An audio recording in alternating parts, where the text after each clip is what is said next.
റളിയല്ലാഹു ചോദിക്കണം, ആരാണ്? ഞാൻ ഉമയ്യത്തിന്റെ അടിമയാണ്. അതേ പറയാൻ പറ്റൂല. പക്ഷെ പ്രവാചകൻ സല്ലല്ലാഹു അലൈഹി വസല്ലം തിരിച്ചു ചോദിച്ചത് ആരിത് ഉമയ്യത്തിന്റെ അടിമയൊന്നല്ല, ആരിത് ബിലാൽ ഇബ്നു റബാഹ്. ബിലാൽ പറഞ്ഞത് എന്താണോ അതല്ല പ്രവാചകൻ സല്ലല്ലാഹു അലൈഹി വസല്ലം തിരിച്ചു പറഞ്ഞത്. ആരിത് ബിലാൽ ഇബ്നു റബാഹ് എന്ന് ആലോചിച്ചോക്കാം. ഒരു മനുഷ്യന്റെ പേര് വിളിക്കുമ്പോൾ തന്നെ, അവന്റെ ഐഡന്റിറ്റി വ്യക്തമാക്കുമ്പോൾ തന്നെ, അവൻ അങ്ങനെ അഭിസംബോധന ചെയ്യുമ്പോൾ തന്നെ ഒരു മനുഷ്യനുണ്ടാകുന്ന കോൺഫിഡൻസ് ഉണ്ട്. അവിടെയാണ് പ്രവാചകൻ സ്പർശിച്ചത്. അതിനുശേഷം പ്രവാചകൻ സല്ലല്ലാഹു അലൈഹി വസല്ലം ബിലാൽ റളിയല്ലാഹു അൻഹുവിന്റെ അടുക്കിലേക്ക് വരികയും ബിലാലിനെ കെട്ടിപ്പിടിക്കുകയും ചെയ്യുന്നുണ്ട്. അതിനെക്കുറിച്ച് ബിലാൽ പിന്നീട് പറയുന്നുണ്ട്, എന്റെ ജീവിതത്തിൽ ആദ്യമായിട്ടാണ് ഒട്ടകത്തിന്റെ ചൂരുള്ള, ഒട്ടകത്തിന്റെ മൂത്രത്തിന്റെ ചൂരുള്ള എന്റെ ദേഹത്തോട് ഒരു സ്വതന്ത്രനായ മനുഷ്യന്റെ തൊലി ഉരുമുന്നത് എന്റെ ജീവിതത്തിൽ ആദ്യമായിട്ടാണ്. അത് മുഹമ്മദ് റസൂലുള്ളാഹി സ്വല്ലല്ലാഹു അലൈഹി വസല്ലമയാണ് ചെയ്തതെന്ന് ബിലാൽ ഇബ്നു റബീഹ കണ്ണീരോടുകൂടി പറയുകയും അഷ്ഹദു അല്ലാ ഇലാഹ ഇല്ലല്ലാഹ് വ അഷ്ഹദു അന്ന മുഹമ്മദൻ റസൂലുള്ളാഹ്. കാരണം ഇങ്ങനെ ഒരു മനുഷ്യനെ പരിഗണിക്കുവാൻ സാധിക്കുന്ന ഒരു മനുഷ്യന് മാത്രമേ പ്രവാചകനായി റബ്ബ് നിശ്ചയിക്കുള്ളൂ എന്ന് പറയുന്ന ബിലാൽ ഇബ്നു റബാഹയെ നമുക്ക് ചരിത്രത്തിൽ കാണാം. എന്ന് പറഞ്ഞാല് എന്താണ് നിങ്ങളുടെ കോൺഫിഡൻസിനെ കുറിച്ചാണല്ലോ നമ്മൾ പറഞ്ഞത്. എന്താണ്, എങ്ങനെയായിരിക്കണം നിങ്ങളുടെ കോൺഫിഡൻസ്? ഏതൊരു പരസ്യം കണ്ടതാണ്, ഒരു പെൺകുട്ടി ഇങ്ങനെ മറച്ചു പിടിച്ചിട്ടുണ്ട്. ഒരു ഫംഗ്ഷൻ പോകാൻ വേണ്ടി ഇങ്ങനെ തയ്യാറായിട്ട് അച്ഛൻ ചോദിക്കുന്നത് എന്താ, നമ്മൾ റെഡി ആവുന്നില്ല, ഇല്ല ഇങ്ങനെ വിളിച്ചിട്ടുണ്ട്. രണ്ടാമത് മൂന്നാമതൊക്കെ ചോദിക്കുമ്പോഴും കുട്ടി പറയുന്നത് ഇല്ല, ഒരു വലിയ പെൺകുട്ടി ഇല്ലാന്ന് പറയുന്നത്. അവസാനം എന്താണ് റീസൺ ചോദിക്കുമ്പോൾ എന്നെ ഇങ്ങനെ കാണിച്ചു. കാരണം എന്താ, ഇവിടെ ഒരു പിങ്കിളുണ്ട്. അത് ആൺകുട്ടികൾക്കും അത് കാണിക്കും അല്ലേ. ഇവിടെ ഒരു കുരുവുണ്ട്, മുഖക്കുരുവുണ്ട്. അതുകൊണ്ട് ഞാൻ എങ്ങനെയാണ് ഫംഗ്ഷന് പങ്കെടുക്കുക, എന്റെ കോൺഫിഡൻസ് നഷ്ടപ്പെട്ടില്ല. അപ്പൊ നിങ്ങൾ ഏതിലേക്കാണോ കോൺസെൻട്രേറ്റ് ചെയ്തുകൊണ്ടിരിക്കുന്നത് എന്നത് വളരെ പ്രധാനമാണ്.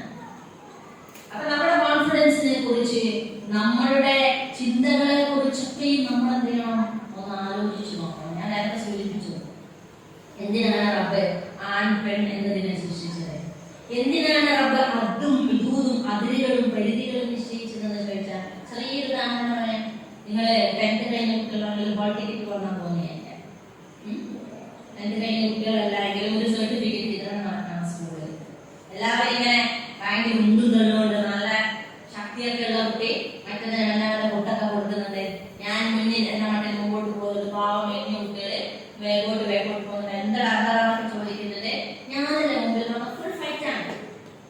അപ്പോഴെന്ത് ചെയ്യുന്നു, അവിടെ ഇരിക്കുന്ന ഒരാളെ പറയുന്നത് ഒന്നും ശരിയാവില്ല, നിങ്ങള് ആദ്യം വന്ന ആൾ ആദ്യം എന്ന മട്ടിൽ ക്യൂ ആയിട്ട് നടക്കണം. അതാണ് അതിന്റെ നീതി അല്ലേ.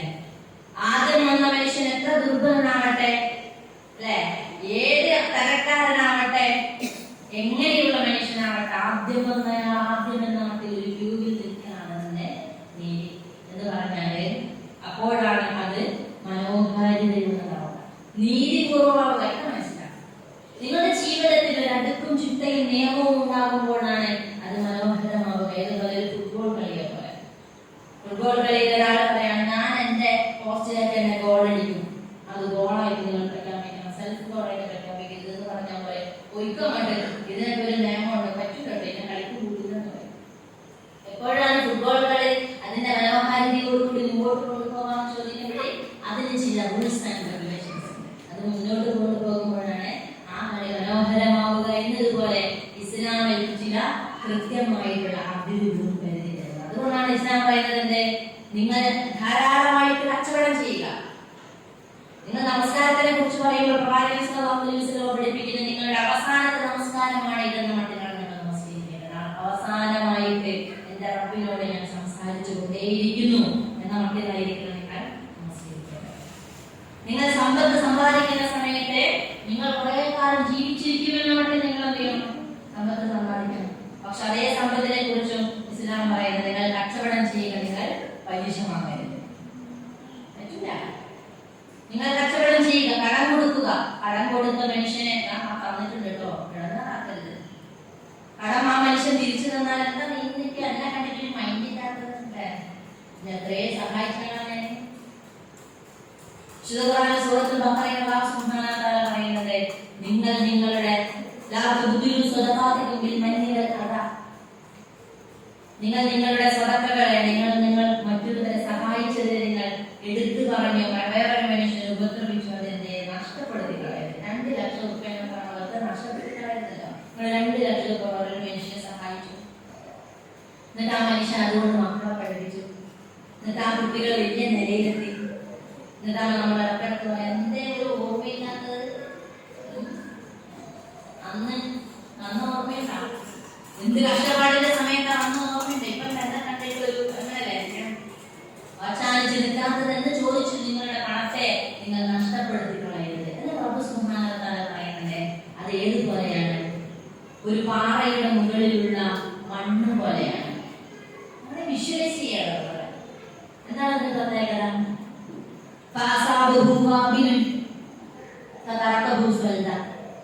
അതിലൊരു മഴ വന്നു, അത് മേഘമാണ്. എന്താണ് ഒരു പാറ, അതിന് മുകളിൽ കുറച്ച് മണ്ണുണ്ട്, വിത്ത് ഉണ്ടാകും. ചെറിയ ചെറിയ പൊടിമഴ കിട്ടുമ്പോൾ ഈ വിത്ത് മുളക്കും. നമ്മൾ ദൂരെ നിന്ന് കണ്ടാൽ വിചാരിക്കാതെ എന്താണ് നല്ല പച്ചപ്പട്ട് വിരിച്ച ഒരു നല്ല പുൽമൈതാനിയാണ് നിങ്ങൾക്ക് തോന്നും. റബ്ബ് സുബ്ഹാനഹു വ തആല പറയുന്നത് അങ്ങനെയല്ല. അതങ്ങനെയല്ല. കാരണം എന്ന് വെച്ചാൽ വിശുദ്ധ അല്ലാഹു സുബ്ഹാനഹു വ തആല പറയുന്നത് നമ്മൾ ഏതൊരു സൽക്കർമ്മം ചെയ്താലും അതെന്തെയും നമ്മുടെ ബർസഖി ജീവിതം പോലെ വരും. അതിങ്ങനെ വളർന്നു വലുതാകും. ഇതുപോലെ നമ്മളൊരു മരം നട്ടുന്നതായിരിക്കാം. ആ മരം നട്ടു, എന്നിട്ട് ആ മരം വലിയ മരമായി. നമ്മൾ മരിച്ചുപോയി, പക്ഷെ നമ്മുടെ കബറിടത്തിലേക്ക് നമ്മുടെ അക്കൗണ്ടിലേക്ക് ഇങ്ങനെ വരുമാനം ഇങ്ങനെ വന്നുകൊണ്ടേയിരിക്കും. എന്താണ്? അതിൽ നിന്ന് വലിയ 2 പക്ഷി കുന്നു വാങ്ങാൻ ഇത് നമുക്ക് വെറുതെ. ഒരു മനുഷ്യൻ ചൂടുകാലത്ത് തളർന്നടങ്ങാനായിട്ട് പോകുമ്പോൾ അതിന്റെ ചുവടെ ഇരുന്നപ്പോൾ ഒരാൾക്ക് ആശ്വാസം ലഭിച്ചു, കിട്ടിയിരിക്കുന്നത്. ഇങ്ങനെ കിളികളും പക്ഷികളും ഭക്ഷിക്കുന്നതിനനുസരിച്ച് നിനക്കതിന് പ്രതിഫലമുണ്ട് എന്നതാണ് ഇസ്ലാമിനെ അനുസരിച്ച്. അപ്പോൾ അങ്ങനെ നിങ്ങൾ കൊടുക്കുന്നത് എന്ത് ചെയ്യണം? ഒരു മരമായി വളരണം. അതാണ് പ്രഭു സുബ്ഹാനഹു വ തആല പറഞ്ഞു വെക്കുന്നത്. വളരെ മനോഹരമായ ഒരു ഉദാഹരണമാണ്. റബ്ബ് പറയണേ നിങ്ങൾക്ക് ഇങ്ങനെ തോന്നും നല്ല പച്ച പിടിച്ച് നിൽക്കുന്ന സാധനമാണെന്ന്. റബ്ബ് പറയണില്ല. ഒരു മഴ അതിലേക്ക് വർഷിച്ചപ്പോഴേക്കും അതൊരു മൊട്ട ഒന്നായിരുന്നാണ്. കൊടുത്ത 2 ലക്ഷമല്ല, നന്നായി കൊടുത്താൽ അതിങ്ങനെ വരികയും, പക്ഷെ നിങ്ങൾ നിരന്തരം അത് പറഞ്ഞുകൊണ്ടിരുന്നതിന് വീണ്ടും അതെന്ത് ചെയ്തു? മൊട്ടക്കൊന്നായിട്ട് മാറിയല്ലോ മനുഷ്യ എന്നാണ് റബ്ബ് സുബ്ഹാനഹു വ തആല കുറിച്ച് പറയുന്നത്. എന്ന് പറഞ്ഞാൽ ജീവിതത്തിന്റെ ഓരോ ക്രമത്തിലും എന്തുണ്ട്? ചില പരിധികളും അതിരുകളും ഉണ്ട്. അത് നിങ്ങൾ അവിടെ പോകരുത് എന്ന് റബ്ബ് പറഞ്ഞിട്ടുണ്ടെങ്കിൽ അത് അതുകൊണ്ട് തന്നെയാണ്. അല്ലെ? ലിബറലിസത്തിന്റെ ആളുകൾ സാധാരണ പറയുന്ന കാര്യമുണ്ട്, ഞങ്ങൾ രഹസ്യമായിട്ട് കള്ളു കുടിക്കുന്നത് നിങ്ങൾ എന്തിനാണ് വെറുതെ ഞങ്ങൾ ഇടങ്ങാറാക്കുന്നത്? ഞാൻ രഹസ്യമായി കള്ളു കുടിക്കുന്നത് നിങ്ങൾക്ക് എന്താ പ്രശ്നം? രഹസ്യമായി ഒരു മനുഷ്യൻ ചെയ്യുന്നത് ചെയ്തോട്ടെ, വേറെ ആർക്കും ഉപദ്രവം ഇല്ലെങ്കിൽ എന്നതാണ് ലിബറലിസത്തിന്റെ വാദം. നമ്മുടെ ചുറ്റുമുള്ള പല വാദങ്ങൾ നമ്മുടെ ക്യാമ്പസിലെ പഠിക്കുന്ന കുട്ടികൾ നമ്മളങ്ങനെ ചോദിക്കും, അങ്ങനെ രഹസ്യമായിട്ട് ഒരു കാര്യം ചെയ്യുന്നത് നിങ്ങൾ എന്തിനാണ് സദാചാര പോലീസിൽ നടക്കുന്നത്? അതെന്തിനാണ് പ്രശ്നമാക്കുന്നത്? ഒരാൾ കള്ളു കുടിച്ചു, അയാളെ ബാധിക്കും. ഓക്കെ, എന്തിനാണ് നിങ്ങൾ അതിനെ ഹറാമാണ്, കള്ളു കുടിക്കരുത്, അതങ്ങനെ ദോഷകരമായി ബാധിക്കുന്നത് പറയേണ്ട കാര്യമല്ല. മനുഷ്യൻ കുടിച്ചാൽ അങ്ങനെ ഒന്നുണ്ടോ? ഒരാളുടെ കള്ളു കുടി അയാളെ മാത്രമാണോ ബാധിക്കുന്നത്? ആണോ? ആണോ? ആണോ? അല്ല. ചില വീടുകളിലെ പെൺകുട്ടികളെ കുറിച്ച് പറയാറുണ്ട്, അച്ഛനാണ് കള്ളു പിടിച്ച് വരുന്നതെങ്കിൽ പോലും രാത്രിയിൽ ഒരുപോലെ ഉറങ്ങാൻ സാധിക്കാത്ത ഒരു പെൺകുട്ടി, അത് ആ കുടുംബത്തിന്റെ വലിയൊരു ദുരന്തമാണ്. ഏറ്റവും സേഫായിട്ട് തന്നെ സംരക്ഷിക്കേണ്ടുന്ന പിതാവാണ് മദ്യലഹരിയിൽ എവിടെയോ ഉറങ്ങി കിടക്കുന്നത്. കുടുംബത്തിലാണെങ്കിലും ചത്തതിനൊക്കുമേ ജീവിച്ചിരിക്കുന്നുവെന്ന മട്ടിൽ ആ മനുഷ്യൻ ചത്തതിന് മരിച്ചതിന് തുല്യമാണ്. ആ മനുഷ്യൻ ഇങ്ങനെ ബസ്സിൽ യാത്ര ചെയ്താൽ നമുക്ക് എത്രമാത്രം സേഫ്റ്റി ഉണ്ട്? അയാളുടെ നോട്ട, അയാളെ പറഞ്ഞു പഠിപ്പിക്കുന്നത്, അയാൾ കഴിച്ച ഡ്രഗിന്റെ രാസപദാർത്ഥങ്ങളായിരിക്കും അയാളെ ഇങ്ങനെ നയിച്ചുകൊണ്ടിരിക്കുക. അയാൾ പറയണമെന്ന് വിചാരിച്ചായിരിക്കും അയാൾ പറയാം, അയാൾ ചെയ്യണമെന്ന് വിചാരിച്ചതായിരിക്കില്ല അയാൾ ചെയ്യാം.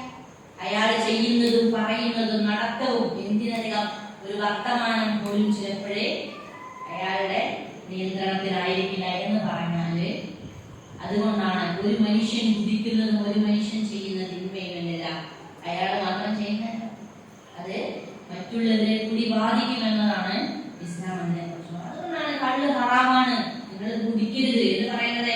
ഈ മനുഷ്യൻ നശിക്കും, മനുഷ്യന്റെ ശേഷി നശിക്കും, അവന്റെ സർഗാത്മകാവിഷ്കാരം നശിക്കും, അവന്റെ സ്വപ്നങ്ങൾ നശിക്കും, അവന്റെ കുടുംബം നശിക്കും. അതുണ്ടാക്കുന്ന ഒരുപാട് കുടിയന്മാരുടെ സമൂഹങ്ങളും നശിച്ചിട്ടുണ്ട് അല്ലേ? അത് പറയുമ്പോഴാണ് ഒരു ചരിത്രം ഓർമ്മയുള്ളത്. ഉമർ ഇബ്നു അബ്ദുൽ അസീസ്, രണ്ടാം ഉമർ എന്ന് വിളിക്കുന്ന അദ്ദേഹത്തിന്റെ ഖലീഫയുടെ ഭരണകാലത്ത് അദ്ദേഹത്തിന് ഭയങ്കര ആലോചനയാണ്. ബസ്രയിലെ ഗവർണറായിട്ട് ആരെയാണ് നിശ്ചയിക്കുക? പ്രശ്നമില്ലല്ല. ബസ്രയിലെ ഗവർണറായിട്ട് ആരാണ് നിശ്ചയിക്കുക എന്ന് അദ്ദേഹം ഇങ്ങനെ ആലോചിച്ചുകൊണ്ടിരിക്കുന്ന ഒരു സമയം. അങ്ങനെ അദ്ദേഹത്തിന് വെച്ചാൽ ഖിയാസുബ്നു ഖാദി മുആവിയ എന്ന് പറയുന്ന രണ്ട് ചെറുപ്പക്കാരെ കുറിച്ച് അദ്ദേഹം ആലോചിച്ചു. അങ്ങനെ ഖിയാസുബ്നു ഖാദി എന്ന് പറയുന്ന ഒരു മനുഷ്യൻ എന്ത് ചെയ്തു? അദ്ദേഹം ഗവർണറായിട്ട് അവിടെ നിശ്ചയിച്ചു. ഗവർണറായിട്ട് നിശ്ചയിച്ച് അദ്ദേഹത്തിനെ കുറിച്ച് പറയുന്നത്, ചരിത്രത്തിൽ അദ്ദേഹത്തിനെ കുറിച്ച് പറയുന്ന ചുറുചുറുക്കുള്ള ചെറുപ്പക്കാരനായിരുന്നു. തഖ്വാബോധമുള്ള, ദീർഘദൃഷ്ടിയുള്ള, കാര്യങ്ങളെ കുറിച്ച് പാണ്ഡിത്യമുള്ള, ഇസ്ലാമിനെ കുറിച്ച് നല്ല അവഗാഹമുള്ള ഒരു മനുഷ്യനായിരുന്നു അദ്ദേഹത്തിന്റെ ഒരു ചരിത്ര സംഭവമുണ്ട്. നമുക്ക് അങ്ങനെയുള്ള കുട്ടികളെയാണ് ആവശ്യം. നിങ്ങളിങ്ങനെ ഇൻസൈറ്റ് ഉൾക്കാഴ്ച പറഞ്ഞ പരിപാടിയൊക്കെ സംഘടിപ്പിക്കുമ്പോഴേ ഈ സംഘാടകർ നിങ്ങളിൽ നിന്ന് ആവശ്യപ്പെടുന്നത് അത്തരത്തിലുള്ള ചുറുചുറുക്കുള്ള കുറെ മനുഷ്യന്മാരെയാണ്. അദ്ദേഹത്തിന്റെ അടുത്ത് ഒരിക്കലും നാടുവാഴി വന്നിട്ടായി. നാടുവാഴി വന്നിട്ട് അദ്ദേഹത്തോട് ചോദിച്ചു, അല്ല ഇസ്ലാമിലെ ലഹരി ഉപയോഗിക്കാൻ പറ്റും, കള്ള് ഹറാമാണോ എന്ന് ചോദിച്ചു. അപ്പൊ അദ്ദേഹം പറഞ്ഞ സംശയം, കള്ള് ഹറാമാണ്. ആയിക്കോട്ടെ, കള്ള് ഹറാമാണെങ്കിലും വെള്ളം കുടിക്കാൻ പറ്റുമോ ചോദിച്ചു. വെള്ളം കുടിക്കാൻ പറ്റുമോ ഇസ്ലാമിൽ?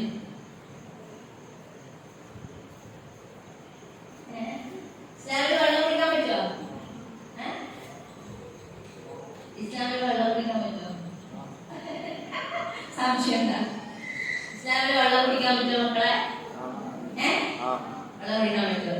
വെള്ളം നിർദ്ദേശമല്ല, വെള്ളം വെള്ളം തന്നെ, സാധാ വെള്ളം, ജലം വെച്ചിട്ട് കുടിക്കാൻ പറ്റുമോ? വെള്ളം കുടിക്കാൻ പറ്റുമോ? ആ മനുഷ്യൻ ചോദിച്ചപ്പോ വെള്ളം കുടിക്കാൻ പറ്റുമോ?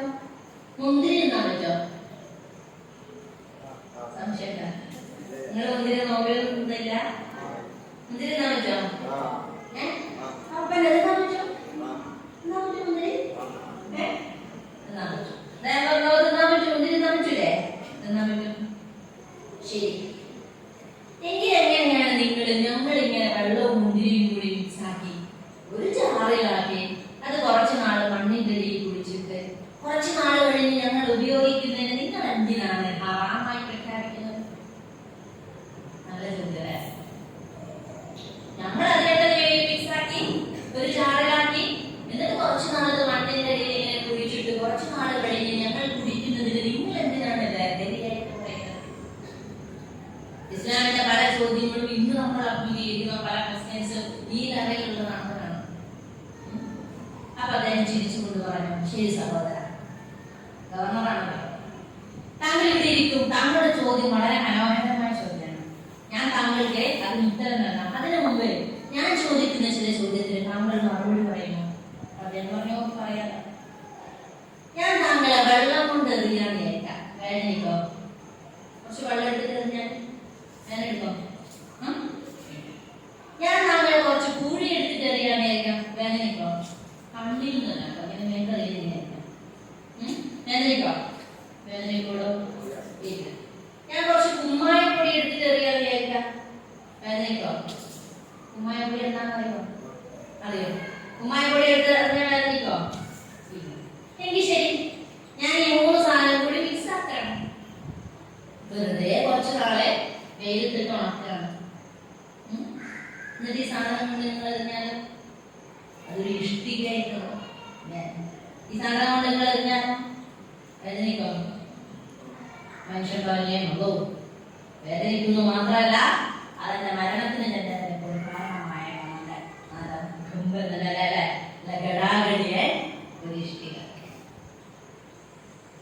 ഇതാണ് ഇന്ന് നമ്മൾ കേട്ടുകൊണ്ടിരിക്കുന്ന പല ക്വസ്റ്റ്യൻസ്. അമേരിക്കയിലെ സംഘടന അബോർഷൻ അനുവദിക്കണമെന്ന് പറഞ്ഞുകൊണ്ട് കുറച്ച് നാൾ സമരം നടത്തിയത്.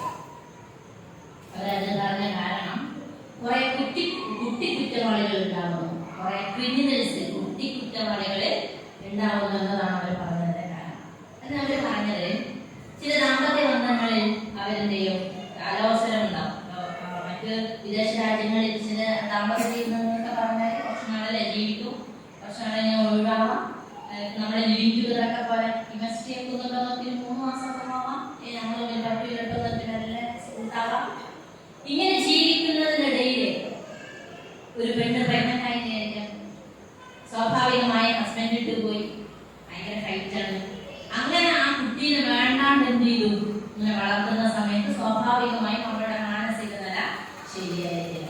സ്വാഭാവികമായി ഈ കുട്ടിയെ പ്രഗ്നൻസി സമയത്ത് എന്ത് ചെയ്യില്ല, കുട്ടിയെ സ്നേഹിക്കില്ല, ജനിച്ചു കഴിഞ്ഞാൽ സ്നേഹിക്കില്ല. അങ്ങനെ കുട്ടി ഉണ്ടാകും ഒരു കുട്ടി കുറ്റവാളിയായ ഒരു ക്രിമിനൽ മെന്റാലിറ്റിയോടുകൂടി കുറ്റവാളി. അങ്ങനെ കുട്ടി കുറ്റവാളികൾ വ്യാപകമായിട്ടുണ്ടാകും. അതുകൊണ്ട് നിങ്ങൾ അബോർഷൻ അനുവദിക്കണമെന്നതായിരുന്നു കേസ്. ഒരു സംഘടന കേസ് നമ്മളൊന്ന് ആലോചിച്ച് നോക്കാം. രഹസ്യമായിട്ടിരുന്ന് കുടിക്കുന്നതല്ലേ എന്താണ് പ്രശ്നമെന്ന് ചോദിക്കുന്ന അതേ ലിബറലിസ്റ്റുകളായ സ്വാതന്ത്ര്യ പുരോഗമനവാദികളാണ് ഈ ഒരു കേസും രജിസ്റ്റർ ചെയ്തത്. അപ്പോ ഇവരിങ്ങനെ ചെയ്ത് രഹസ്യമായിട്ട് ചെയ്ത ഇവരുടെ ദാമ്പത്യത്തിൽ ഒരു വിഷയം സമൂഹത്തെ ബാധിച്ചു. അപ്പൊ അവരതിനെ ഛർദ്ദിച്ചു. പക്ഷെ ഈ നേരത്തെ സൂചിപ്പിച്ചതുപോലെ എന്റെ ലഹരി ഉപയോഗമോ എന്റെ ഡ്രഗ് അഡിക്ഷനോ നിങ്ങളെ എങ്ങനെയാണ് ബാധിക്കുക എന്നതാണ് അതിന്. ചിലതിനെ കണ്ടിൽ നിന്ന് നടിക്കുകയും ചിലതിനെ ഓക്കെയായി പറയുകയും ചെയ്യുന്ന ഒരു വിരോധാഭാസം ഈ വിഷയത്തിൽ നമുക്ക് കാണാൻ സാധിക്കും. അപ്പൊ നമ്മുടെ ചില ചോദ്യങ്ങൾ എന്തെങ്കിലും നിരന്തരമായിട്ട് ഫേസ് ചെയ്തുകൊണ്ടേയിരിക്കണം. ചില ചോദ്യങ്ങൾക്ക് നമ്മള് മറുപടി പറയുവാൻ നമ്മൾ സജ്ജരാണ്. അതിനു വേണ്ടിയിട്ടാണ് നിങ്ങൾക്ക് വ്യത്യസ്ത വിഷയങ്ങളിൽ തീർച്ചയായിട്ടും വിവരം ക്ലാസ്സുകൾ എടുത്തു തരുന്നത് അല്ലേ. നമ്മളൊന്ന് ആലോചിച്ച് നോക്കാം, നമ്മൾ പരലോകത്തിനെ കുറിച്ച് ആരെങ്കിലും മരിച്ചു പോയ ആളുകൾ എപ്പോഴെങ്കിലും നമ്മളിനെ തിരിച്ചു വന്നിട്ടുണ്ടോ? ഇങ്ങനെയൊക്കെ ഉണ്ടോ അവിടെ? പിന്നെ കബറിലെ ജീവിതമുണ്ട്, ബർസഖിലെ ജീവിതമുണ്ട്, തേടുണ്ട്, പഴുതാരണ്ട്, സ്വർഗത്തിന്റെ സുഗന്ധം അനുഭവിക്കുന്ന മനുഷ്യരുണ്ട് എന്നൊക്കെ പറഞ്ഞിട്ടാണെങ്കിൽ നമ്മളിലേക്ക് തിരിച്ചു വന്നിട്ടുണ്ടോ? ഇല്ല. പിന്നെ അതെങ്ങനെയാണ് വിശ്വസിക്കുക എന്നതാണ് യുക്തിവാദികളായ ആളുകൾ ചോദിക്കുക. നിങ്ങൾ എങ്ങനെയാണ്, എന്ത് മണ്ടന്മാരാണ് നിങ്ങൾ, എങ്ങനെയാണ് നിങ്ങളിലേക്ക് ഇതുവരെ ഒരു മനുഷ്യന് തിരിച്ചു വന്നിട്ട് നിങ്ങളോട് പറയാത്തൊരു സാധനത്തെ നിങ്ങൾ എങ്ങനെയാണ് ഇങ്ങനെ വിശ്വസിച്ചു അതിനു വേണ്ടിയിട്ട് ജീവിക്കുന്നത്? ചോദ്യമല്ലേ? ചോദ്യമാണോ? ഞങ്ങളോട് വേറൊരു ക്വസ്റ്റ്യൻ ചോദിക്കട്ടെ. നിങ്ങൾ എത്ര മാസക്കാലാണ് ഉമ്മാന്റെ ഗർഭപാത്രത്തിൽ ജീവിച്ചത്? എത്ര? 19? എത്ര? 9. 10 മാസം ഉണ്ടോ? ഇല്ല, 9 മാസം അല്ലേ? ആരെങ്കിലും എഴുന്നേറ്റ് ഉത്തരം പറയണേ. ഈ 9 മാസക്കാലം ജീവിച്ചത് ഏതെങ്കിലും ഒരു നിമിഷം ഓർമ്മയിൽ ആരെങ്കിലും ഏതെങ്കിലും ഒരു നിമിഷം ഉമ്മ ഇങ്ങനെ നല്ല വയറ്റത്ത് ഇങ്ങനെ വെച്ച് നിങ്ങളുടെ ടച്ച് ഇങ്ങനെ നോക്കിയത്, കാലിനെ കൊണ്ട് ചവിട്ടുമ്പോൾ മേലെ കാല് പിടിച്ചത്, ഉപ്പ ഇങ്ങനെ ചെവിയോർത്ത് വെച്ച് ആ ആള് ഭയങ്കര കുത്തക്കണം തോന്നിട്ടോ എന്ന് പറഞ്ഞത്, അബോർഷൻ ചെയ്യേണ്ടി വരുമെന്ന് പറഞ്ഞപ്പോൾ ഉമ്മ ഇരുന്ന് കരഞ്ഞത്, കുടി നിന്നാൽ നല്ല ബോധി കിട്ടോ, പക്ഷെ കുടി നിന്നത് പ്രഷർ നല്ല ഹൈ പ്രഷറാണെന്ന് പറഞ്ഞിട്ടുണ്ടോ മോനെ എന്ന് പറഞ്ഞ് നിങ്ങളോട് സംസാരിച്ചത്, 9-ാം മാസത്തിൽ തലതിരിഞ്ഞു വന്നിട്ടില്ല, പൊക്കിളിലൂടെ ഇങ്ങനെ കഴുത്തിൽ ചുറ്റിയിട്ടുണ്ട് എന്ന് പറഞ്ഞപ്പോൾ മോനെ എന്ന് പറഞ്ഞിട്ട് നിങ്ങളോട് ഇങ്ങനെ പിടിച്ചിങ്ങനെ തലകൂടിയത്, ഇങ്ങനെ കമിഴ്ന്ന് കിടന്നിട്ട് അറിയാണ്ട് ഓർത്തിട്ട് കമിഴ്ന്ന് കിടന്നപ്പോഴും മലർന്ന് കിടന്നപ്പോഴും അതാലറപ്പ എന്റെ കുഞ്ഞിന് ശ്വാസം മുട്ടിയിട്ടുണ്ടാവുമെന്ന് പേടിച്ചിട്ട് വേഗം ഇങ്ങനെ തിരിഞ്ഞു കിടന്ന് എഴുന്നേറ്റ് കുറെ കടന്നത് ആരെങ്കിലും ഒരാളുണ്ട്? 9 മാസക്കാരല്ലേ നിങ്ങൾ അവിടെ ഉണ്ടായത്? ഒന്നും ഓർമ്മയില്ല അല്ലേ? നിങ്ങൾ ജനിക്കുന്നതിന് മുമ്പേ നിങ്ങൾക്ക് പേര് ഫിക്സ് ചെയ്യാൻ വേണ്ടി ഉപ്പിയും നടത്ത ഡിസ്കഷനുകൾ കേട്ടതൊന്നും ഓർമ്മയില്ലേ?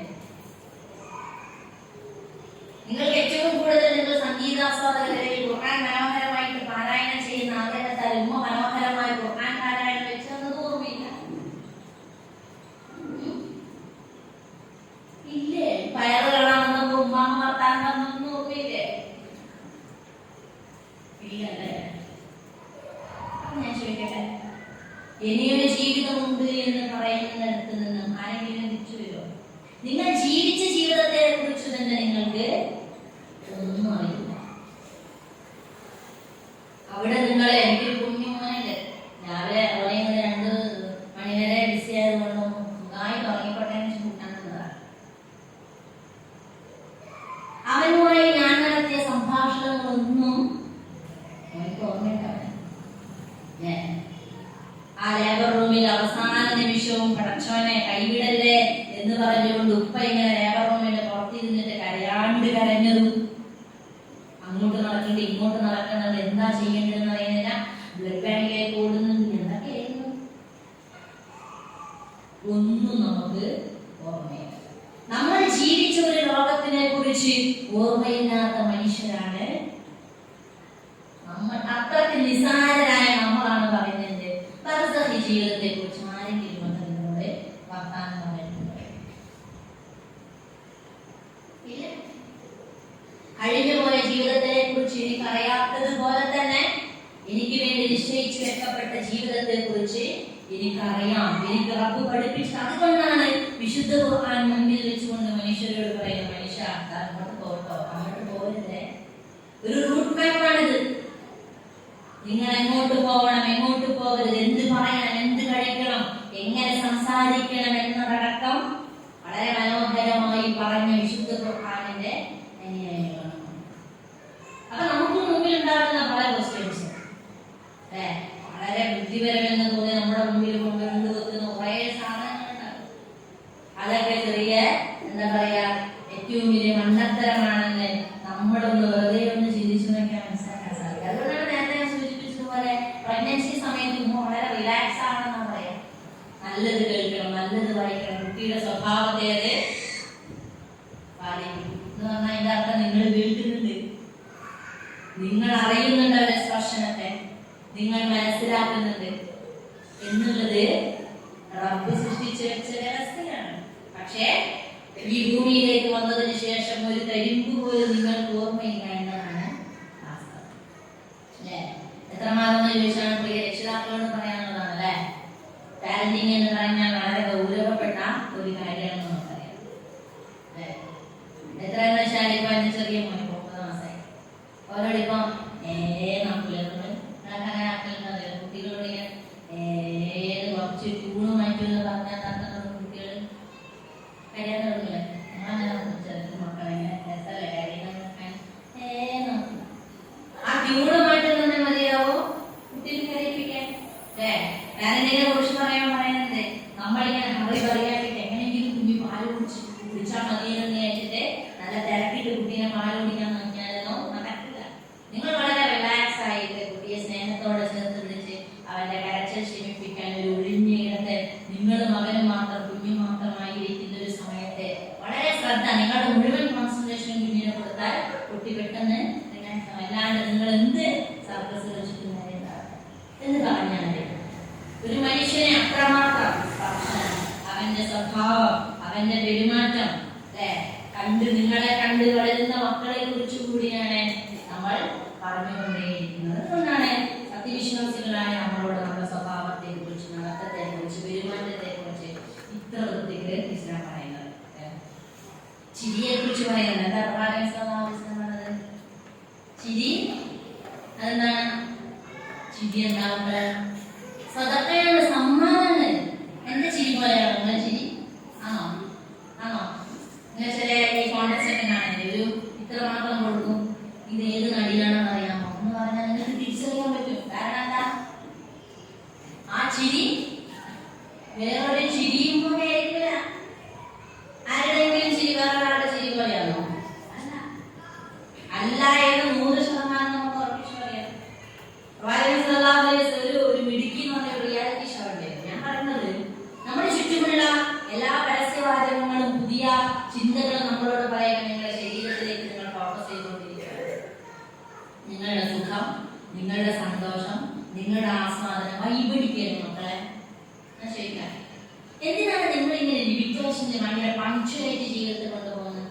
രാവിലെ എണീച്ച് സുബിഹി, ഖുർആൻ പാരായണം, നിങ്ങൾ പ്രഭാതത്തിൽ എഴുന്നേൽക്കുക, എഴുന്നേൽക്കുമ്പോൾ അൽഹംദുലില്ലാഹി അൽദി അഹ്യാനാ ബഅദ മാ അമാതനാ ഒരു പുതിയ പ്രഭാതം കൂടി എനിക്ക് സമ്മാനിച്ച നിനക്കാണ് സർവസ്തുതിയും എന്ന് പറഞ്ഞു തുടങ്ങുന്നത്. എന്നിട്ട് ബാത്റൂമിലേക്ക് പോകുന്ന സമയത്ത് തിരിച്ചു വരുമ്പോ റബ്ബേ അല്ലെ നിനക്കാണ് സർവസ്തുതിയും എന്ന് പറയുക. കണ്ണാടി നോക്കുമ്പോ പ്രാർത്ഥിക്കരുത്, നീ എന്നെ ഇങ്ങനെ മനുഷ്യനാക്കി മഞ്ചത്തിയാക്കി സൃഷ്ടിച്ചതുപോലെ എന്റെ സ്വഭാവത്തെ നീ നന്നാക്കണേ. എവിടേക്കാണ് കോൺസെൻട്രേഷൻ? നല്ല മുച്ചുകൊണ്ടുള്ള നമ്മൾ കണ്ടാലും ആ പാവല് എന്ന് പറയുന്ന മനുഷ്യൻ പോലും കണ്ണാടി നോക്കുമ്പോൾ എന്താ പ്രാർത്ഥിക്കാൻ? ഇത്ര മനോഹരമായിട്ട് നീ എന്നെ സൃഷ്ടിച്ചതുപോലെ എന്റെ സ്വഭാവത്തെ നീ എന്ത് ചെയ്യണം? മനോഹരമാക്കണേ. അങ്ങനെയാണ് പ്രാർത്ഥിച്ചുകൊണ്ട് ഇങ്ങനെ നിങ്ങൾ എന്തിനാണ് ഇങ്ങനെ ടൈം ടേബിൾ വെച്ച് ജീവിക്കുന്നത്? എങ്ങനെ ജീവിക്കണത്? ഏതൊരു സമയത്ത് എഴുന്നേറ്റ് ഏതൊരു പേരിനോട് ഷർട്ട് അല്ലേ രസമല്ലതൊക്കെ എപ്പോഴാ കുളിക്കാന്ന് വെച്ചാല് നമ്മളെ വീട്ടിൽ ഞാൻ എപ്പോഴെങ്കിലും കുളിക്കാറെന്നൊക്കെ പറയുന്നത് എന്താണ്? അതാണ് ട്രെൻഡ്. അയ്യ എപ്പോഴും കുളിക്കാം നല്ലത്, എപ്പോഴെങ്കിലും കുളിക്കാം, ഏതോ കുപ്പായിട്ടിടുക, ഏതോ പാൻറ് ഇടുക, അതൊക്കെയാണ് ട്രെൻഡ്. ഏത് സമയത്ത് എണീച്ചു നോക്കും? ഞാൻ ഉച്ചക്കാണ് എനിക്ക് ഉറങ്ങുന്നതാണ് ഏറ്റവും ഇഷ്ടം എന്നൊക്കെ പറഞ്ഞാൽ അതാണ് നിലവിലെ ട്രെൻഡ് എന്ന് ആളുകൾ വിളിക്കുമ്പോൾ പറ്റില്ല. നിങ്ങൾ നല്ല പഞ്ചുള്ള ജീവിതത്തിന് ചിട്ടയും വ്യവസ്ഥയുമുള്ള ജീവിതത്തെ കുറിച്ചാണ് ഇസ്ലാം നമ്മൾ പഠിക്കുന്നത്. അതാണ് മനോഹരം. ഏതുപോലെ നിങ്ങൾ വെറുതെ ഇങ്ങനെ ചിരിച്ചാൽ പോലെ ചിരിക്കുമെന്ന് മനസ്സിലാക്കണം. എന്റെ കൂട്ടുകാർക്ക്, എന്റെ കൂട്ടുകാരിക്ക്, എന്റെ പ്രിയപ്പെട്ടവർക്ക് ഞാൻ കൊടുക്കുന്ന സമ്മാനമാണത്. ഷോപ്പിംഗ് മാളിലെല്ലാം പോയി പരിധീരൻ വിലപേശി ഇടങ്ങേറായി ആ പൈസ നോക്കൂലെന്ന് തോന്നി ഇടങ്ങേറായി വരേണ്ട കാര്യമില്ല. നിങ്ങൾ മനോഹരമായിട്ടൊന്ന് ചിരിച്ചാൽ, അതിമനോഹരമായിട്ടൊന്ന് ആനൊക്കെ ചെയ്താല് നിങ്ങൾ കൊടുക്കുന്ന മനോഹരമായ ഗിഫ്റ്റാണെന്നാണ് പ്രവാചകൻ സ്വല്ലല്ലാഹു അലൈഹി വസല്ലം അതിനെ കുറിച്ച് പറയുന്നത്. അത് അങ്ങനെ തന്നെയല്ലേ? ഇന്നലെ വീട്ടില് നിങ്ങളുടെ പാരന്റ്സ് തമ്മിൽ ഭയങ്കര ഫൈറ്റാണ്. രാവിലെ കോളേജിൽ പോകുന്ന സമയത്ത് നിങ്ങളുടെ കൂട്ടുകാരി ഒന്ന് ചിരിച്ച് എന്താണോ ഇത്ര സമയം കാത്തിക്കുന്നൊന്ന് ചിരിച്ചാല് നിങ്ങളുടെ സങ്കടത്തിന്റെ പകുതിയും എന്ത് ചെയ്യും? മഞ്ഞുപോലെ ഇല്ലാണ്ടാവില്ലേ? അതിനെ കുറിച്ചാണ് ഇസ്ലാം പഠിപ്പിക്കുന്നത്. നിങ്ങളുടെ ചിരി ഇനി എങ്ങനെ ആയിക്കോട്ടെ, ഏത് ബ്യൂട്ടി കോൺടെസ്റ്റിൽ ഏത് ലെവലിൽ നിന്നോട്ടെ, പക്ഷെ ചിരിയുടെ പ്രാധാന്യം ഉണ്ടാകും. അത് വേറൊരാൾക്ക് എന്ത് ചെയ്യണം? സന്തോഷം നൽകണം, നിങ്ങളുടെ സ്നേഹം അത് പ്രകടിപ്പിക്കണം എന്നതാണ് ഇസ്ലാമിലെ കൺസെപ്റ്റ്. ഇങ്ങനെ നമ്മളുടെ നടത്തത്തെ കുറിച്ച് പറയുമ്പോഴല്ല ഒരു സ്റ്റെപ്പ് ഇങ്ങനെ ആദ്യം, രണ്ടാമത്തെ സ്റ്റെപ്പ് ഇങ്ങനെ, അങ്ങനെ ബ്യൂട്ടി എന്നിട്ട് ഇങ്ങനെ അടയണം പോലെ നടക്കുക, മെല്ലെ മെല്ലെ നടക്കുക. എന്തിനധികം ഹായ് എന്ന് പറയുമ്പോൾ ഹായ് എന്ന് പറയാൻ പറ്റുമോ? ഇങ്ങനെ ഹായ് എന്ന് പറയുമ്പോൾ അങ്ങനെ പറയണോ? ഇംഗ്ലീഷിൽ എന്താ പറയാൻ പറ്റും? ഇംഗ്ലീഷ് മലയാളം മിക്സ് ആക്കി പറയണം. എന്ന് പറഞ്ഞാൽ നമ്മളെ കുറിച്ച് പഠിപ്പിച്ചുകൊണ്ടിരിക്കുന്ന കുറെ കാര്യങ്ങളുണ്ട്.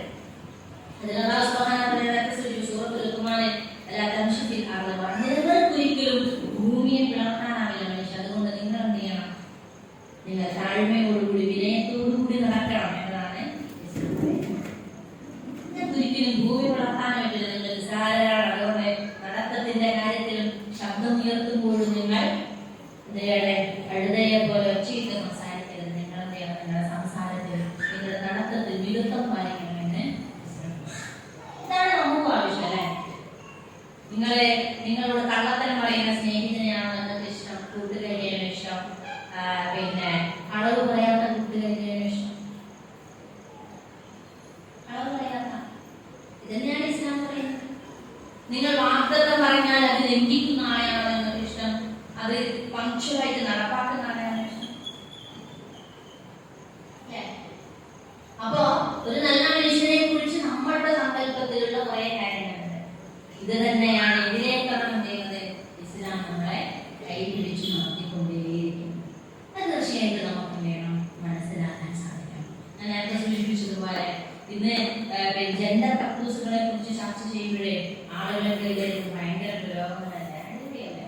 ആണിന്റെ പെണ്ണിന്റെ എന്തിനാ വേറെ പറയുന്നത്?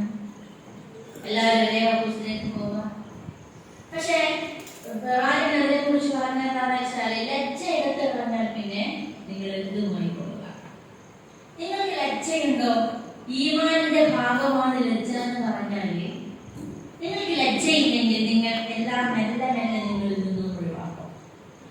ഇപ്പം പുരോഗമനവാദികളിൽ നിന്ന് നമ്മൾ വിളിക്കപ്പെടുന്ന പെൺകുട്ടികൾ, ചില പെൺകുട്ടികൾ മനസ്സിൽപ്പെട്ട കുറച്ച് ആളുകൾ തന്നെ തട്ടം ഒഴിവാക്കി. അതിന് ആദ്യത്തെ പടി എന്താണെന്നറിയോ? ആദ്യത്തെ പടി അത് ഇങ്ങനെയാണ്. ഒരു ലൈനിൽ ഉണ്ടാവും, ഒരു ലൈനിൽ ഉണ്ടാവില്ല. അത് തന്നെ മാറിയിട്ട് ഒരു ടർബൻ പോലെ ഇതൊക്കെ ഉണ്ടാവില്ല. അപ്പൊ അവര് വാദിച്ചു ചെവിയും കഴുത്തിൽ നിന്നും ശിരോവസ്ത്രത്തിന്റെ പരിധിയിൽപ്പെട്ടതല്ല എന്നാണ് അവരുടെ വാദം. അങ്ങനെ മെല്ലെ മെല്ലെ പോയി അതെന്ത് ചെയ്തു? ഈ ശിരോവസ്ത്രം കഴുത്തിൽ ഒരു നൂലായിട്ട് മാത്രമാണ്, ഒരു ചെറിയ അങ്ങനെ മുഴുവനായിട്ട് അങ്ങനെ എടുത്തുള്ള കിടങ്ങ്. അവസാനം തട്ടമിടാതെ നിൽക്കുന്ന അവരുടെ ഫോട്ടോസ് കാണുമ്പോഴാണ് നമുക്ക് മനസ്സിലാകുന്നത് എവിടെയായിരുന്നു അവർ തുടക്കത്തിൽ മുന്നിലുള്ളത്. ആണുങ്ങളുടെ ടോയ്ലറ്റ് പെണ്ണും, പെണ്ണിന്റെ ടോയ്ലറ്റ് ആണുങ്ങളും ഉപയോഗിച്ചോട്ടെ, നിങ്ങളെത്തിനാണ് വിലക്ക് പറയുന്നത്? അവർ കോൺഫിഡൻസോടുകൂടി നടന്നുകൊള്ളട്ടെ എന്ന് പറയുമ്പോഴേ നമ്മൾ മനസ്സിലാക്കേണ്ടത് കാര്യം ആൺകുട്ടിയും പെൺകുട്ടിയും ഒരു ബെഞ്ചിലിരിക്കട്ടെ, അപ്പോഴാണ് നമുക്ക് കോൺഫിഡൻസ് വരിക എന്ന് പറയുമ്പോൾ നമ്മൾ മനസ്സിലാക്കേണ്ടത് ആണും പെണ്ണും ഇടപെടുന്നതിനെ കുറിച്ച് ഇസ്ലാം കൃത്യമായിട്ട് പറയുന്നു.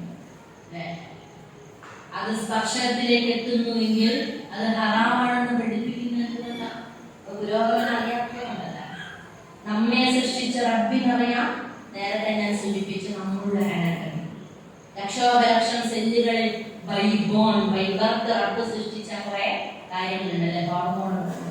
ഇതെങ്ങനെ പ്രവർത്തിക്കുമെന്ന് ഏറ്റവും നന്നായിട്ട് അറിയുന്ന റബ്ബാണ് നമുക്ക് മനോഹരമായിട്ടുള്ള അതിഥികൾ നിശ്ചയിച്ചത്.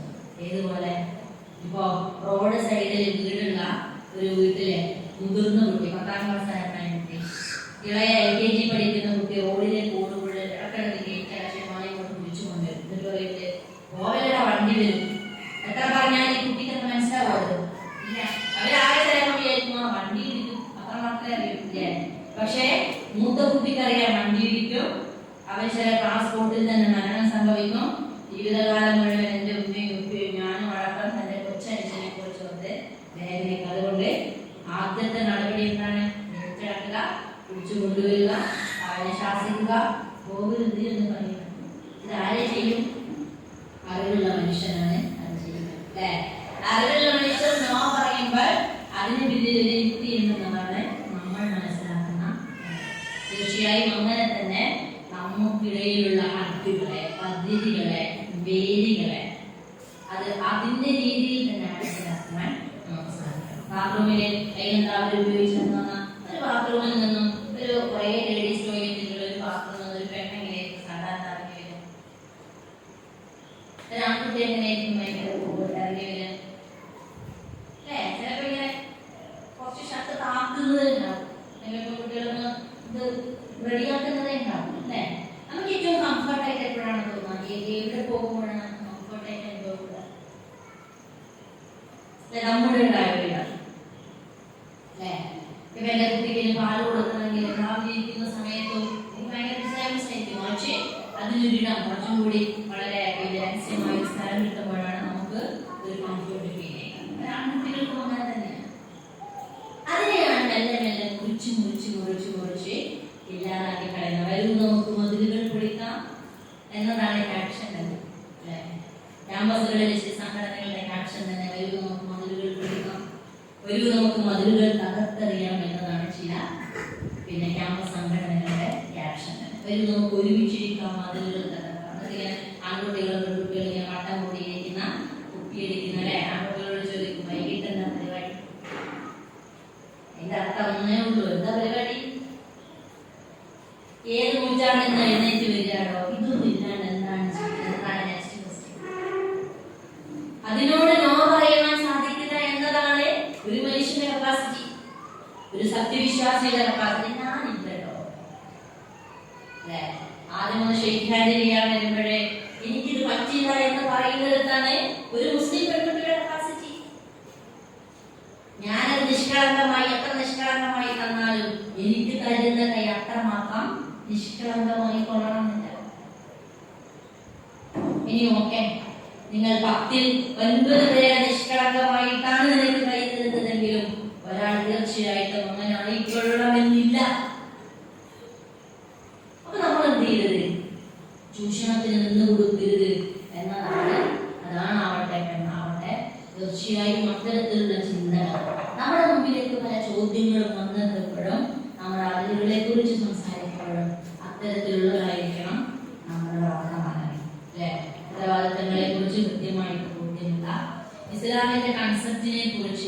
ആഴത്തിൽ ചിന്തിക്കുന്ന, വെറുതെ കട്ടെടുത്ത് എന്താണ് ഹിജാബ് ആലോചിച്ചിട്ട് തന്നെ വേണം അത് നിങ്ങൾ ഏറ്റെടുക്കുക. വെറുതെ നമ്മൾ നമസ്കരിക്കുകയും ചെയ്യരുത്. ജഫ്രി ഖാനൊക്കെ പറയുന്ന ഇസ്ലാം സ്വീകരിച്ച ഒരു പ്രൊഫസറെ കുറിച്ച് ഇംഗ്ലണ്ടിലാണോ അറിയാം, അദ്ദേഹത്തിന്റെ മാലാഖമാർക്ക് പോലും ചോദിക്കുന്നു എന്ന് പറയുന്ന ഒരു പുസ്തകമാണ്. അതിൽ അദ്ദേഹം ആദ്യമായിട്ട് ഇസ്ലാം സ്വീകരിച്ചതിന് ശേഷം ആദ്യമായിട്ട് അദ്ദേഹം നിർവഹിച്ച നമസ്കാരത്തെ കുറിച്ച് അദ്ദേഹം സ്റ്റുഡൻസ്, അദ്ദേഹം ഇസ്ലാം സ്വീകരിച്ചു എന്നറിയുന്ന കുറച്ച് സ്റ്റുഡൻസ് ഉണ്ട്. അദ്ദേഹത്തിനോട് പറയുന്നത് ആയിട്ടില്ല സാറേ, കുറച്ചുകൂടി കഴിയട്ടെ. അപ്പൊ അദ്ദേഹം പറഞ്ഞില്ല, പറ്റില്ല, എനിക്കും അറിയണമല്ലോ എല്ലാവരും ഇങ്ങനെ നിരന്ന് നിന്ന് നമസ്കരിക്കുമ്പോൾ എന്താണ് അവർക്ക് എക്സ്പീരിയൻസ് ചെയ്യുന്നതെന്ന് എനിക്കും അറിയണ്ടേ, ഞാൻ എന്തിനാണ് വെറുതെ വൈകിപ്പിക്കുന്നത് എന്നതാണ് സ്റ്റുഡൻസിനോട് ആ പ്രൊഫസർ കൊടുക്കുന്ന മറുപടി. അദ്ദേഹം പറയുന്നത്, ഞാൻ ആദ്യമായിട്ട് അങ്ങനെ നമസ്കരിക്കുവാൻ വേണ്ടി എഴുന്നേറ്റ് നിന്ന ആ ദിവസത്തെ ഞാൻ എൻ്റെ ജീവിതത്തിൽ ഒരിക്കലും മറക്കില്ല.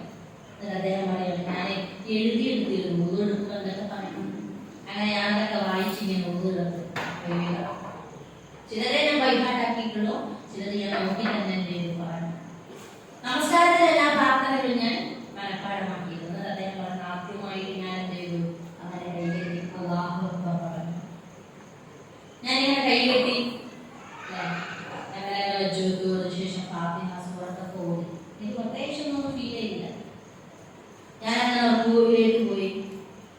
പിന്നീട് ഞാൻ സുജൂദിലേക്ക് പോയി. ഇവിടെ അദ്ദേഹം പറയുന്നുണ്ട്, സുജൂദിലേക്ക് പോയപ്പോൾ ഞാൻ അനുഭവിച്ച അനുഭവം ജീവിതത്തിൽ ആദ്യമായിട്ടാണ് ഞാൻ അനുഭവിക്കുന്നത്.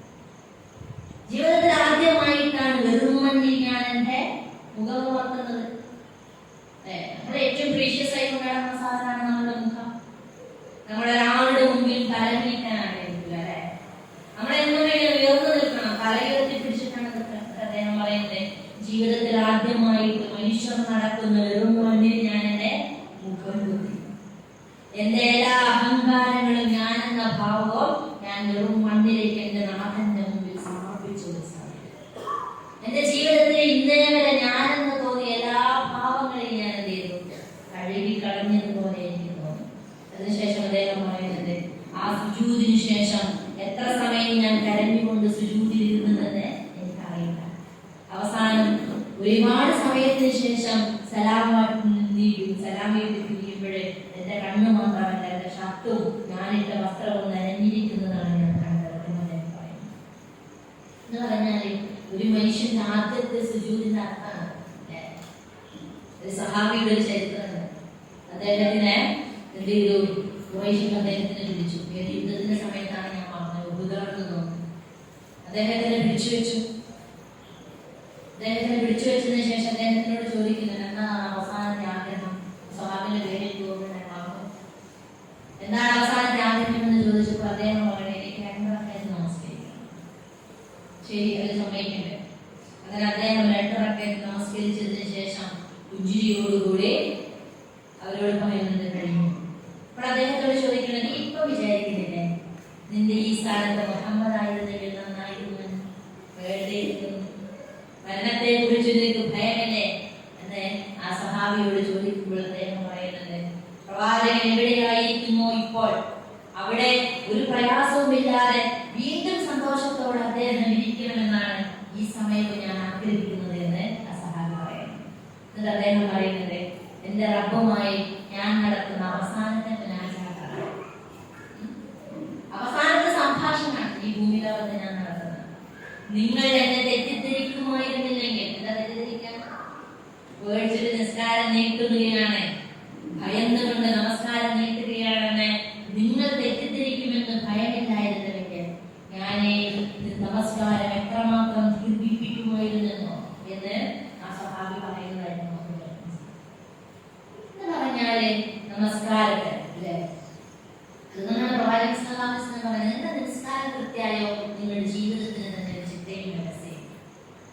ആരും അലാറം വെച്ചിട്ട് നിങ്ങളിങ്ങനെ എണീക്കുമോ ഓടുമ്പോൾ വിളിക്കും, എണീക്കുമോ സുന്നത്തിന് ശേഷം വിളിക്കും, പറ്റില്ല. നിങ്ങൾക്കുള്ളിൽ ഒരു അലാറം നിങ്ങൾ സെറ്റ് ചെയ്യണം. കറക്റ്റ് ആയിരിക്കണം നമസ്കാരത്തിന്റെ സമയത്ത്, കൃത്യമായിട്ടുള്ള നമസ്കാരം.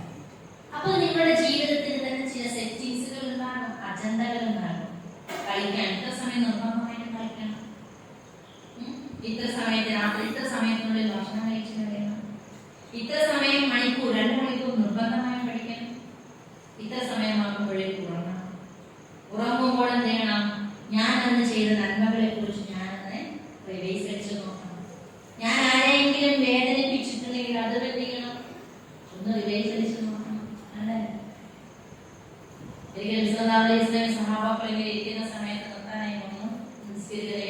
ഇരിക്കുന്ന സമയത്ത് പ്രവാചകൻ പറഞ്ഞത്രേ, ഇനി ഈ പള്ളിയിലേക്ക് വരുന്ന സഹാബി സ്വർഗത്തിന്റെ അവകാശിയാണ്. ആകാംക്ഷയോടെ നിന്ന് ആരാണെന്നറിയാൻ ആ സഹാബിയെ അങ്ങനെ അദ്ദേഹം എന്ത് ചെയ്തു? വന്നു. എല്ലാവരും ആകാംക്ഷയോടുകൂടി അദ്ദേഹത്തിന് നോക്കി.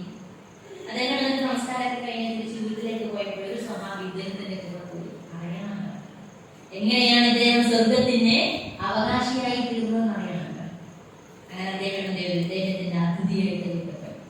അതിഥിയുടെ പ്രത്യേകത എന്താ? അറബ് രാജ്യത്ത് പ്രത്യേകിച്ച് 3 ദിവസം വരെ ഒന്നും ചോദിക്കരുത്. എന്തിനു വന്നു, എങ്ങോട്ട് പോകുന്നു ഒന്നും ചോദിക്കരുത്. നന്നായിട്ട് എന്ത് ചെയ്യും? അദ്ദേഹത്തെ പരിചരിക്കുക. അങ്ങനെ ആ അതിഥി എന്ത് ചെയ്തു? അദ്ദേഹം മറ്റേ സഹാബി നന്നായി സ്വീകരിച്ചു. 3 ദിവസം കഴിഞ്ഞ് ആതിഥേയന് മറ്റേ സഹാബി ഉണ്ടല്ലോ, അറിയാവുന്ന സഹാബിക്ക് തിരിച്ചു പോകാൻ നേരം മുഖം നോക്കിയപ്പോഴൊരു സങ്കടം, മുഖത്തൊരു തെളിച്ചമില്ല. കാരണം എന്താ? അദ്ദേഹം സാധാരണ നമസ്കരിക്കുന്നത് കൃത്യമായ നമസ്കാരം, മുഅക്കദായ സുന്നത്ത് നമസ്കരിക്കുന്നത്, ബാക്കി ഒരു നോർമൽ സത്യവിശ്വാസം ചെയ്യുന്ന കാര്യങ്ങളാണ് അദ്ദേഹം ചെയ്യുന്നത്. പ്രത്യേകിച്ച് സ്വർഗത്തിന് അവകാശിയാണെന്ന് പ്രവാചകൻ സ്വല്ലല്ലാഹു അലൈഹി വസല്ലം പറയുവാനെന്നാണ് കാരണം എന്ന് ഇദ്ദേഹത്തിന് എത്ര ചിന്തിച്ചിട്ടോ കിട്ടുന്നില്ല. തിരിച്ചു പോകാൻ നേരം ഇദ്ദേഹം ചോദിച്ചു, എന്താണ് താങ്കളുടെ മുഖം ഇങ്ങനെ മ്ലാനമായിട്ടിരിക്കുന്നത്? എന്താണ് താങ്കൾക്ക് സങ്കടം? എന്റെ ഞാൻ താങ്കളെ സൽക്കരിച്ചതിൽ എന്തെങ്കിലും പോരായ്മയുണ്ടോ എന്ന് ചോദിച്ചപ്പോഴാണ് അദ്ദേഹം പറഞ്ഞത്, ഞാൻ പ്രവാചകൻ സ്വല്ലല്ലാഹു അലൈഹി വസല്ലം ഇങ്ങനെ പറയുന്നതായി കേട്ടു. ഞാൻ അത് അറിയാൻ വേണ്ടിയിട്ടാണ് വന്നത്, പക്ഷെ കാര്യമായിട്ടൊന്നും എനിക്ക് കിട്ടിയില്ല എന്നതാണ് എന്റെ സങ്കടം. അപ്പോൾ അദ്ദേഹം പറഞ്ഞു, ഇരിക്കൂ, ഞാനൊന്ന് ആലോചിച്ച് നോക്കട്ടെ. കുറച്ച് സമയം കഴിഞ്ഞ് അദ്ദേഹം പറഞ്ഞു, അതെ, എനിക്ക് ഞാനൊരു പ്രത്യേക കാര്യം എന്നും മുടങ്ങാതെ ചെയ്യാറുണ്ട്. അതെന്താണെന്ന് ചോദിച്ചപ്പോൾ അദ്ദേഹം പറഞ്ഞു, ഞാൻ എന്നും കിടക്കുന്ന സമയത്ത് അന്നത്തെ എന്റെ ദിവസം ഞാനെന്ന് മനസ്സിൽ ഒളിച്ചു പോകും. ഏതെങ്കിലും മനുഷ്യൻ ഞാൻ കാരണം വേദനിച്ചിട്ടുണ്ട്, ഞാൻ പറഞ്ഞ വാക്ക് അദ്ദേഹത്തിനെ വേദനിപ്പിച്ചിട്ടുണ്ട്, ഞാൻ പറഞ്ഞ വാക്ക് അദ്ദേഹത്തിനെ ചെറുതായിട്ട് അല്ലെ അദ്ദേഹത്തിന് പിണക്കിയിട്ടുണ്ടെന്ന് തോന്നിയാൽ ഞാനപ്പോ ബാക്കപ്പായിലേക്ക് പോകില്ല, നേരെ അടുത്തേക്ക് പോവാം, അദ്ദേഹത്തിന്റെ അടുത്തേക്കാണ് ഞാൻ പോകുക. അങ്ങനെ അദ്ദേഹത്തെ കണ്ട് വർത്തമാനം പറഞ്ഞ് ആ ഒരു കുഞ്ഞു മുറിവും ഇല്ലാതാക്കിയതിന് ശേഷമല്ലാതെ ഞാൻ എന്ത് ചെയ്യില്ല, എന്റെ ബെഡിലേക്ക് ഞാൻ തിരിച്ചു പോവാറില്ല എന്ന് അദ്ദേഹം പറഞ്ഞു. മാഷാ അല്ലാഹ്, ഈ കാര്യം തന്നെയായിരിക്കും താങ്കളെ സ്വർഗത്തിന്റെ അവകാശിയായിട്ട് മാറ്റിയെടുത്തത് സഹാബി പറയുന്നതായിട്ട് നമുക്ക് കാണാൻ സാധിക്കും. അങ്ങനെ പറഞ്ഞാൽ ജീവിതം മനോഹരമാണ്. മനോഹരമായിട്ടുള്ള ഒരു ചിട്ടയിലൂടെയാണ് ഇസ്ലാം അതിനെ കൊണ്ടുപോകണമെന്ന് നമ്മളോട് ആവശ്യപ്പെടുന്നത്. പക്ഷെ അതത്ര എളുപ്പമല്ല. എന്ന് ഞാൻ പറയാൻ കാരണം, ചിലത് നമ്മൾ വേണ്ടെന്ന് വെക്കേണ്ടി വരും, ചില കാര്യങ്ങളിൽ കൃത്യമായി നിബന്ധനകൾ വെക്കേണ്ടി വരും, ചില ലക്ഷ്യങ്ങൾക്ക് നമ്മൾ കൂടുതൽ പ്രാധാന്യം കൊടുക്കേണ്ടി വരും, ചില വായനകൾ കൂടുതലായിട്ട് നടത്തേണ്ടി വരും, ചില ചിന്തകൾ കുറച്ചുകൂടി ദീർഘമായിട്ട് നമ്മളെ സ്വാധീനിക്കേണ്ടി വരും. ഇൻഷാ അല്ലാഹ് അത്തരത്തിലാകുമ്പോഴാണ് അതിന്റെ പ്രിയ പാരന്റ്സിനോട് പറയാനുള്ളത്, നിങ്ങളും ഇത്തരത്തിൽ എന്തെങ്കിലും നമ്മുടെ മക്കളെ സഹായിക്കണം. അവരുടെ ചോദ്യങ്ങൾക്ക് ഉത്തരം പറയാൻ സാധിക്കുന്ന അല്ലെ, ചോദ്യം ചോദിക്കുമ്പോഴൊക്കെ ചെറിയ മക്കളാണ് പ്രത്യേകിച്ച് അല്ലെങ്കിൽ നമ്മൾ ഞാൻ നേരത്തെ സൂചിപ്പിച്ചതുപോലെ അത് വലിയൊരു റിസ്കി ടാസ്ക് തന്നെയാണ് അല്ലെ. ചോദ്യം ചോദിച്ചു, ആരാമ ആകാശത്ത് നിന്ന് ഇങ്ങനെ മഴ ഒതുക്കുന്നത്, വെള്ളം വഹിക്കുന്നത്, ആരാമ ആകാശത്ത് നിന്ന് ചെണ്ട കൊടുക്കുന്നത്, ഈ കാക്കത്ത് മാത്രം വളർത്താൻ പറ്റും, നമുക്ക് വളർത്താൻ പറ്റാത്ത ഉറുപ്പെങ്ങോട്ടാ വലിയ വലിയായിട്ട് കല്യാണത്തിന് പോകുന്ന പോലെ ഇങ്ങനെ പോകുന്നത്, അതൊക്കെ ചോദിക്കുമ്പോഴേ അതിന് കൃത്യമായിട്ട് ഉത്തരം നമ്മുടെ മക്കളുണ്ടാകും. അല്ലാണ്ട് എന്താ, എന്റെ മോൻ പോയിട്ട് കുറച്ചു സമയം വന്നേ കൊച്ചുടിയിൽ നോക്കിക്കോ, കാർട്ടൂൺ കണ്ടോ, അല്ലെങ്കിൽ എന്താ ഇതിന്റെ പൗഡർ ഫാഷനാണല്ല എന്തെങ്കിലും കാർട്ടൂണിന്റെ പേര് മോനെ കണ്ടിട്ട് പോയിരുന്നു എന്ന് പറഞ്ഞ് എന്താണ് തീരാത്ത പണിയുണ്ട് എന്റെ കുട്ടി, ഒന്ന് പോയി ഇരിക്കുമ്പോ അല്ലെ, ഒന്ന് സ്വസ്ഥത കിട്ടോ, അല്ലെങ്കിൽ അടുക്കളയിൽ കിടന്ന് മൈദ്യായി അല്ലെ, അല്ലെങ്കിൽ ഉപ്പാനോട് പറയുമ്പോ രാവിലെ മുതൽ വൈകുന്നേരം വരെ അധ്വാനിച്ചു വരുന്ന ഉപ്പാനടുത്ത് വർത്തമാനം തന്നെ ചിലപ്പം പറയാൻ കുട്ടികൾക്കുണ്ടാവില്ല, ചിലപ്പോൾ ഉറങ്ങിക്കഴിഞ്ഞ ശേഷം വരിക ഉപ്പാന്ന് ചിലപ്പോൾ വിളിച്ചു ചേർന്ന് പോവാ, കാരണം എങ്ങനെയാണ് പ്രതികരണം അറിയില്ല, എന്താ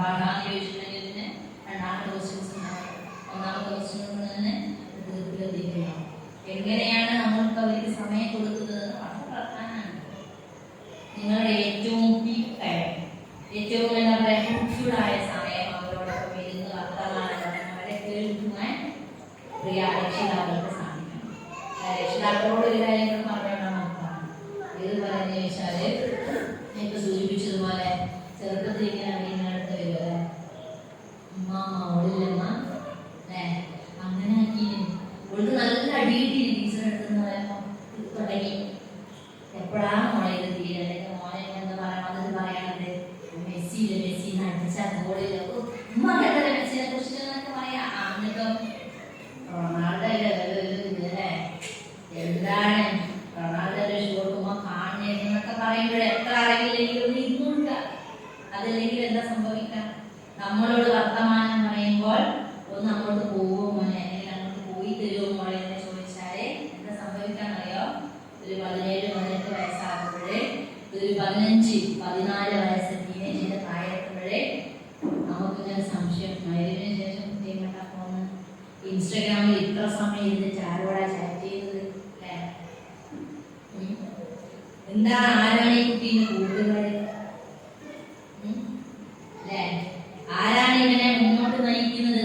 കൂട്ടുകാരൻ ടൂർ പോയ സമയത്ത് ഏതോ കുട്ടീനെ ഡ്രഗിന്റെ പേരിൽ പിടികൂടിയില്ല, ആരാണത് മോനെ എന്നതൊക്കെ അറിയണമെന്നുണ്ട്. പക്ഷെ അങ്ങോട്ടേക്ക് പോകുമ്പോഴും ചോദ്യങ്ങൾ ചോദിക്കുമ്പോഴും എങ്ങനെയാണോ നമ്മൾ നമ്മുടെ മക്കളോട് മുഖം തിരിച്ചു കളഞ്ഞത്, അതേ അതിന്റെ 10 മടങ്ങ് അവർ നമ്മളോട് മുഖം തിരിക്കുമെന്നാണ്. പക്ഷെ എന്റെ പ്രിയ വിദ്യാർത്ഥികളോട് എനിക്ക് പറയാനുള്ളത്, നിങ്ങൾ എന്ത് ചെയ്യണം, ഏത് സമയത്തും നിങ്ങളുടെ പാരന്റ്സിനോട് മനസ്സ് തുറക്കുക.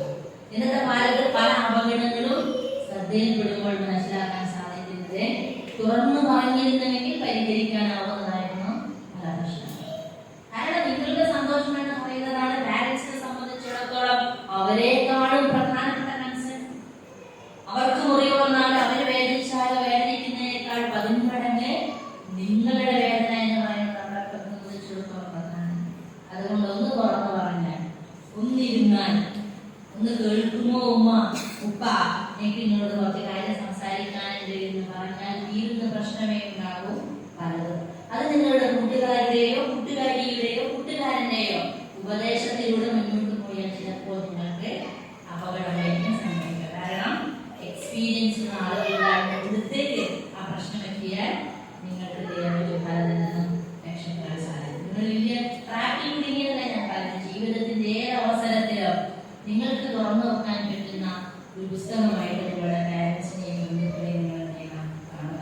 അല്ലാഹു സുബ്ഹാനഹു വ തആല അത്തരത്തിൽ ചെയ്യട്ടെ, നമ്മുടെ ബന്ധങ്ങളൊക്കെ ഊഷ്മളമാക്കി തരട്ടെ. ഞാൻ നേരത്തെ പാരന്റ്സിനെ ഉപദേശിച്ചല്ലോ, നിങ്ങൾ തുറന്നു കൊടുത്തിട്ടുണ്ടാവില്ല എന്നൊക്കെ. പക്ഷെ നമ്മൾ മനസ്സിലാക്കേണ്ടത് അത് വേറൊരു ലോകമാണല്ലേ. നല്ല മുടിയൊക്കെ ആയി 10-20-25 വയസ്സൊക്കെ ഏറ്റവും കൂടുതൽ ആൺകുട്ടികൾക്ക് അവരുടെ കൺസേൺ മുടിയൊക്കെയാണ് അല്ലെ. അതൊക്കെ നല്ല വിശാലങ്ങൾ കൊണ്ട് നടന്ന ആളുകളായിരിക്കും 10-25 വർഷത്തെ പ്രവാസ ജീവിതത്തിന് ശേഷം തലയിലൊക്കെ മുടിയില്ലായിരുന്ന അവസ്ഥയിലേക്ക് തിരിച്ച് നാട്ടിലേക്ക് വരുന്നു. എന്തിനു വേണ്ടിയാണ് മനുഷ്യർ നിങ്ങൾ വെറും റൊട്ടിയും പരിപ്പ് കറിയും മാത്രം കഴിച്ച് ഞങ്ങളെ AC റൂമിൽ കിടത്തി ഏറ്റവും നന്നായി പെരുന്നാൾ ആഘോഷിപ്പിച്ച് നിങ്ങൾ എന്തിനാണ് ഒരു വാട്സപ്പിലെ ഈദാശംസകൾ എന്ന ആഘോഷത്തിൽ ഒതുങ്ങിപ്പോയത് എന്ന് ചോദിച്ചാല്, നമ്മുടെ സ്വപ്നങ്ങൾക്ക് ജീവൻ പകരാനാണ് അവരാ വേദന അത്രക്കും വെയിലുന്നത്. നമ്മളെ ഒരു തണൽ തിരുത്താൻ വേണ്ടിയാണ് അവരത്രമാത്രം വെയിലുന്നത്. അപ്പൊ നമ്മൾ വിചാരിക്കുന്ന അത്ര വിശാലതയും വളർച്ചയിലൊന്നും ഉണ്ടാവില്ല പാരന്റിങ് എന്ന വിഷയത്തിൽ. പക്ഷെ അതിനേക്കാളും അധികം നിങ്ങൾ ചേർത്ത് കുടുങ്ങി സ്നേഹിക്കുന്നുണ്ട്. പക്ഷെ അതൊന്നും എന്തല്ല, അവരുടെ അറിവില്ലായ്മ കൊണ്ടായിരിക്കുന്നത് കൂടി നമ്മൾ മനസ്സിലാക്കണം. ഇൻഷാ അല്ലാഹ് ബന്ധങ്ങൾ ഹൃദ്യമാകുന്ന, ചോദ്യങ്ങൾ നന്നായി ചോദിക്കാൻ സാധിക്കുന്ന, നന്നായി പഠിക്കാനും വായിക്കാനൊക്കെ പറ്റുന്ന, വിശദമായിട്ട് അല്ലാഹുവിനെ കുറിച്ച്, പരലോകത്തെ കുറിച്ച്, ജീവിതത്തെ കുറിച്ച്, അതിന്റെ ചിട്ടയെ കുറിച്ചൊക്കെ ആലോചിക്കുന്ന, കണ്ണു തുറന്നിരിക്കുന്ന, നിങ്ങളുടെ കാതുകൾക്ക് അടപ്പിടരുത്. സുമ്മുൻ എന്താ പറയാ, സുമ്മും ബുക്കുമൊഴി എന്താ പറയുന്ന അവര് അന്ധരാണ്, ബദിരരാണ്, മുഖരാണ്, ഒന്നും അവർക്ക് തോന്നൂല. അവ ഒരു കൂട്ടരെ നാളെ അന്ധരായിട്ട് കൊണ്ടുവരുമ്പോൾ അവര് ചോദിക്കും, എന്തേ എനിക്ക് ഭൂമിയിൽ കാഴ്ചശക്തിയുള്ളവനായിരുന്നില്ലേ? അപ്പോൾ അവർ പറയും, നീ കാണേണ്ടത് കണ്ടിട്ടില്ല, അതുകൊണ്ടാണ് എന്റെ അന്ധനായിട്ട് കൊണ്ടുവരുന്നത്. അതുകൊണ്ട് അടപ്പിട്ടവർ അല്ലാഹ് ഇഷ്ടമല്ല. അവരുടെ ഹൃദയത്തിൽ സീൽ വെച്ചിരിക്കുന്നെന്നാണ് നമുക്ക് പറയുന്നത്. ഒന്നും ഉള്ളിലേക്ക് കയറാതെ അവരുടെ കർണപുടങ്ങളിൽ അടപ്പുണ്ടെന്നാണ് പറയുന്നത്. ഒന്നും മുഖത്തേക്ക് കയറാത്ത മനുഷ്യരെ കുറിച്ച്.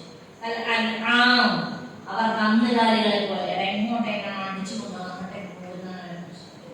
അതുകൊണ്ട് തീർച്ചയായിട്ടും നിങ്ങൾ ഇത്തരം പരിപാടികളിലൂടെ നല്ല നിറഞ്ഞ നല്ല വിഷയങ്ങൾ വിഷയത്തിലായി ഇരിക്കുക, നന്നായി പഠിക്കുക, നന്നായി ആലോചിക്കുക, ചിന്തിക്കുക, ആരാധനാ കർമ്മങ്ങളിൽ വിട്ടുവീഴ്ചയില്ലാത്തവരായിട്ട് മുന്നോട്ട് പോവുക.